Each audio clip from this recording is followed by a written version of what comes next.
কোন কোন ভুলগুলো আবেদনের সময় করা হলে তাহলে স্কলারশিপটা বাতিল হয়ে যেতে পারে সেটা অতি অবশ্যই জানতে হবে। তার কারণ স্কলারশিপটা পাওয়ার যোগ্যতা সবার থাকে না। যোগ্যতা থাকা সত্ত্বেও আবেদন করতে গিয়ে সামান্য কিছু ভুলের কারণে যদি তোমার এই আবেদনটা বাতিলই হয়ে যায় তাহলে কিন্তু এই গুরুত্বপূর্ণ স্কলারশিপের টাকাটা তুমি একেবারেই পাবে না।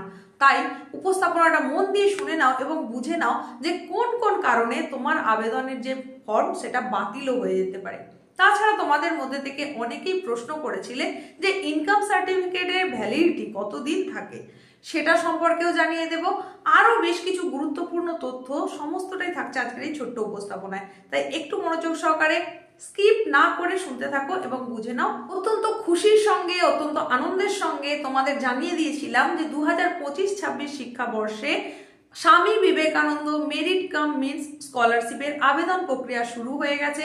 ফ্রেশ এবং রিনিউয়াল আবেদন যেমন হচ্ছে তার সঙ্গে সঙ্গে কন্যাশ্রী 3 এটাও কিন্তু শুরু হয়ে গেছে আবেদন একই সঙ্গে। গত 28শে নভেম্বর থেকে এই প্রক্রিয়া শুরু হয়ে গেছে। এইবার এই আবেদন প্রক্রিয়া যখন থেকে শুরু হয়েছে তোমরা জানতে পেরে গেছো, আবেদন করার জন্য তোমরা কিন্তু অস্থির হয়ে উঠেছো। তোমাদেরকে সেখানে একটা ছোট্ট পরামর্শ আমি দিয়েছিলাম যে এই আবেদন প্রক্রিয়াটা কিন্তু দীর্ঘদিন পর্যন্ত চলতে থাকে। তড়িঘড়ি করতে গিয়ে এমন কোনো সামান্য ভুল তুমি করে ফেলো না যার জন্য এই ফর্মটা কিন্তু বাতিল হয়ে যেতে পারে। তাই অবশ্যই সম্পূর্ণ প্রসেসটা বুঝে নাও। একেবারে ডিরেক্ট SBMCM এর যে অফিসিয়াল পোর্টাল রয়েছে সেখান থেকে পুরোটা বুঝে নাও। তারপর তুমি আবেদন করা শুরু করো। কি কি ডকুমেন্টস লাগবে, সেই ডকুমেন্টসগুলো কিভাবে তোমাকে আপলোড করতে হবে সম্পূর্ণটা ধাতস্থ করে নেওয়ার পরে কিন্তু আবেদন প্রক্রিয়াটা শুরু করা উচিত।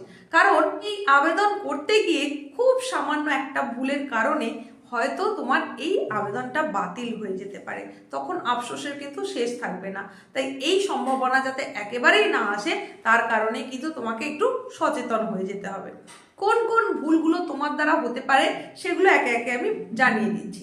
প্রথমেই তোমাকে যেটা জানাবো সেটা হচ্ছে তোমরা খুব ভালো করে জানো যে Swami Vivekananda merit cum means এই যে জনপ্রিয় স্কলারশিপটা এর একটা অন্যতম ক্রাইটেরিয়া, ডকুমেন্টসের ক্রাইটেরিয়া হচ্ছে ইনকাম সার্টিফিকেট।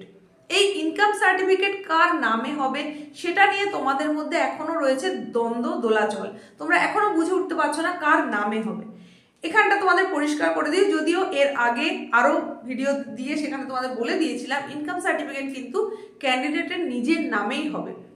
মানে তুমি যদি এই স্কলারশিপের যোগ্যতা অর্জন করে থাকো তাহলে তোমার নামেই কিন্তু ইনকাম সার্টিফিকেটটা বের করতে হবে। ফ্যামিলি অ্যানুয়াল ইনকাম সেখানে অবশ্যই 2.5 লক্ষ টাকার মধ্যে হতে হবে, মানে তার নিচে হতে হবে, ওপরে একেবারেই নয়। তো এই ইনকাম সার্টিফিকেটটা তুমি যেটা প্রোভাইড করছো, যেটা সাবমিট করছো, সেটা যদি মেয়াদ উত্তীর্ণ হয়ে যায় তাহলে কিন্তু তোমার এই আবেদন বাতিল হয়ে যেতে পারে। শুধু কি একটি মাত্র কারণ দায়ী থাকবে বাতিল হওয়ার পিছনে? না, একাধিক কারণ রয়েছে। যেমন তোমাকে অতি অবশ্যই একটা ব্যাংক অ্যাকাউন্ট নাম্বার দিতে হবে। সেই অ্যাকাউন্ট নাম্বারটা শুধু নয়, সেখানে IFSC কোডও কিন্তু দিতে হবে। এবার এই অ্যাকাউন্ট নাম্বারটা দিতে গিয়ে যদি কোনো ভুল হয়ে যায়, অ্যাকাউন্ট নাম্বারের ক্ষেত্রে যদি ভুল হয়ে যায়, কোনো ডিজিট এদিক ওদিক হয়ে যায়, তাহলে তো নাম্বারটা ভুল হয়ে গেল, সেক্ষেত্রেও কিন্তু আবেদন বাতিল হয়ে যাবে। আর এই যে IFSC কোডটার কথা বললাম, এটা যদি স্পষ্টত না উল্লেখ থাকে, যদি সেখানেও কোনো ভুল থেকে থাকে, তাহলেও কিন্তু তোমার আবেদন বাতিল হবে। আরো যে গুরুত্বপূর্ণ একটা কারণ দায়ী থাকবে এই ফর্ম বাতিলের পিছনে, সেটা হচ্ছে ভুল ক্যাটাগরি নির্বাচন করা। ক্যাটাগরি হিসাবে যে যে ক্যাটাগরিগুলো দেওয়া রয়েছে তার মধ্যে যদি ভুল জায়গায় নির্বাচন হয়ে যায় সেক্ষেত্রেও কিন্তু বাতিল হয়ে যেতে পারে। তবে এই সম্ভাবনাটা খুব সামান্যই থেকে থাকে, এটা সম্ভাবনাটা খুব কমই বলা যায়।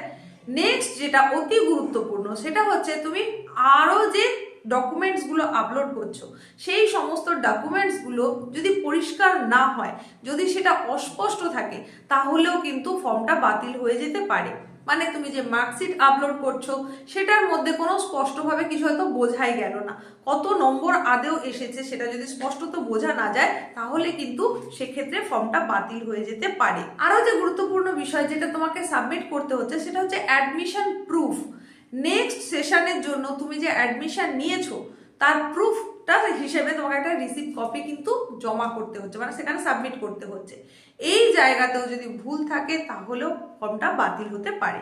বা অনেক ক্ষেত্রে দেখা গেছে সমস্ত ক্রাইটেরিয়া ফুলফিল করা সত্ত্বেও অ্যাডমিশন প্রুফ হিসেবে কিছু আপলোড করা হলো না, তাহলে সেক্ষেত্রে যেহেতু একটা ফাঁক থেকে যাচ্ছে, সেক্ষেত্রেও কিন্তু ফর্মটা বাতিল হতে পারে। আশা করছি এই পর্যন্ত আলোচনায় তোমাদের কাছে স্পষ্ট হয়ে গেছে যে Swami Vivekananda merit cum meets scholarship পেতে গেলে যে আবেদন প্রক্রিয়া সেটা কি কি কারণে বাতিল হয়ে যেতে পারে। এরপরে গুরুত্বপূর্ণ তোমাদের তরফ থেকে যেটা ছিল প্রশ্ন, সেটা হচ্ছে ইনকাম সার্টিফিকেটের ভ্যালিডিটি কতদিন থাকে। এবার তাহলে সেটা বুঝে নাও। তবে সেটা বলার আগে বলি, এই যে গুরুত্বপূর্ণ আলোচনা, তথ্যবহুল আলোচনাটা চলছে, এই রকমই উপস্থাপনা যদি তুমি নিয়মিত পেতে চাও তাহলে কিন্তু তোমাকে চ্যানেলে নিয়মিত চোখ রাখতে হবে, চ্যানেল মাঝে মধ্যে ভিজিট করতে হবে, কারণ সবসময় নোটিফিকেশন যায় না, তাই অতি অবশ্যই চ্যানেল ভিজিট করে মাঝে মধ্যে চেক করে নিতে হবে। আর তুমি যদি চ্যানেলে ফার্স্ট টাইম ভিজিটার হয়ে থাকো তাহলে অবশ্যই সাবস্ক্রাইব করতে হবে, পাশে থাকা বেল আইকনটাকেও অল করে দিতে হবে। আজকের এই বিশেষ গুরুত্বপূর্ণ আলোচনা তোমার যদি ভালো লেগে থাকে, কার্যকরী মনে হয়, লাইক তো করতেই হবে, তার সঙ্গে সঙ্গে অবশ্যই শেয়ার করে দিতে হবে বন্ধুদের মধ্যে, আর হাই পয়েন্টটাও দিয়ে দিতে হবে।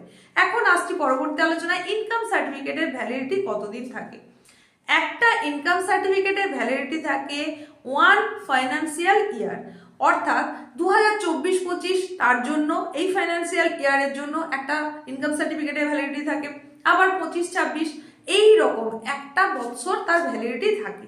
কিন্তু এখন যখন তোমরা আবেদন করতে যাবে, তোমরা এখন আবেদন করছো ডিসেম্বরে, সুতরাং এই ডিসেম্বরে গিয়ে যখন তুমি আবেদন করছো, সেই আবেদনের জন্য যে ইনকাম সার্টিফিকেটটা তুমি সাবমিট করবে, তাহলে সেটা কিন্তু এই 26 মার্চ পর্যন্ত তার ভ্যালিডিটি থাকবে।